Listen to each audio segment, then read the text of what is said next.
नमस्कार, आप देख रहे हैं झारखंड 7 पर। आपके साथ मैं हुकुडू। चलिए आगे बढ़ते हैं, रुक करते हैं झारखंड की तमाम छोटी बड़ी खबरों की ओर। झारखंड के 13 जिलों में आज कड़ाके की ठंड का येलो अलर्ट जारी। रांची में 5 डिग्री से नीचे जा सकता है पारा। हिमाचल प्रदेश में हो रही बर्फबारी और उत्तर भारत से आ रही ठंडी पश्चिमी हवाओं का असर झारखंड में साफ दिख रहा है।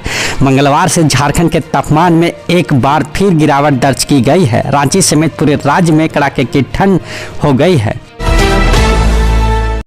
600 से अधिक तोते जब्त। झारखंड से तस्करी का बड़ा खेल। जंगलों से दुर्लभ प्रजाति के तोते पकड़ बेचे जा रहे हैं। झारखंड अवैध वन्यजीव व्यापार खासकर तोते की तस्करी का केंद्र बन गया है। हाल ही में एक सप्ताह में 2 बड़ी कार्रवाइयों में 600 से अधिक संरक्षित तोते जब्त किए गए हैं।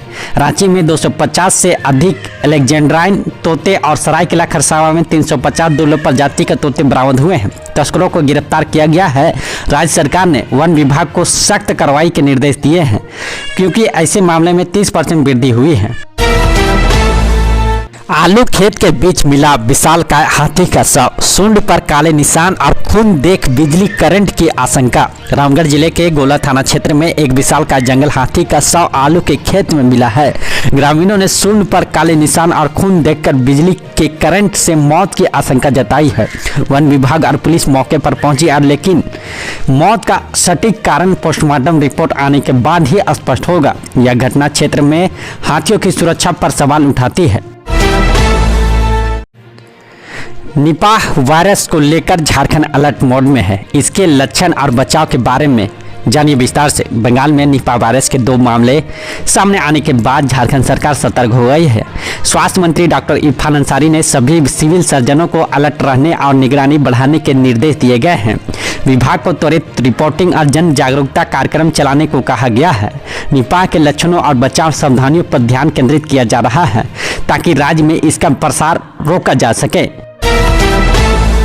बदल गई हथियारों की पसंद। पलामू में अब इस विदेशी रिवॉल्वर की बड़ी डिमांड। 1.5 से 5 लाख रुपए तक का है कीमत। पलामू जिले में हथियारों की पसंद में बड़ा बदलाव आया है। अब लोग 2 नाली बंदूक और राइफल की जगह तेजी से रिवॉल्वर, खासकर विदेशी रिवॉल्वर पसंद कर रहे हैं। लगभग 45% लाइसेंसधारी रिवॉल्वर रखते हैं। बेहतर गुणवत्ता, तकनीक और सुरक्षा सुविधा के कारण विदेशी रिवॉल्वर की मांग बढ़ी है, जिनकी कीमत 1.5 से 5 लाख रुपए तक है।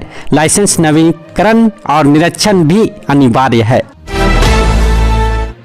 कल्पना सोरेन जाएंगी दावोस। दुनिया को बताएंगे सशक्त झारखंड और समावेशी विकास के मायने। कल्पना सोरेन दावोस में विश्व आर्थिक मंच और यूके यात्रा के दौरान झारखंड का प्रतिनिधित्व करेंगी। वह वैश्विक मंच पर राज्य की महिलाओं के आत्मविश्वास, उद्यमशीलता और नेतृत्व कौशल को प्रदर्शित करेंगे। ग्रामीण अर्थव्यवस्था को मजबूत करने में महिलाओं की भूमिका और सरकार की महिला केंद्रित नीतियों पर जोर दिया जाएगा, जिससे झारखंड के समावेशी विकास का संदेश दुनिया तक जाए। झारखंड में बालू होगा सस्ता। 400 से अधिक घाटों की नीलामी प्रक्रिया तेज। सिमडेगा और लोहरदगा के लिए तारीखें जारी। झारखंड में पेशा नियमावली लागू होने के बाद बालू घाटों की नीलामी प्रक्रिया तेज हो गई है। 444 घाटों की नीलामी की तैयारी है, जिससे बालू सस्ता होने की पूरी उम्मीद है। सिमडेगा में 22 जनवरी को 14 घाटों की और लोहरदगा में 4 फरवरी को 13 घाटों की नीलामी होगी। झारखंड हाईकोर्ट द्वारा लगाई गई रोक हटने के बाद अब जिला प्रशासन तेजी से आवंटन पूरा करेगा।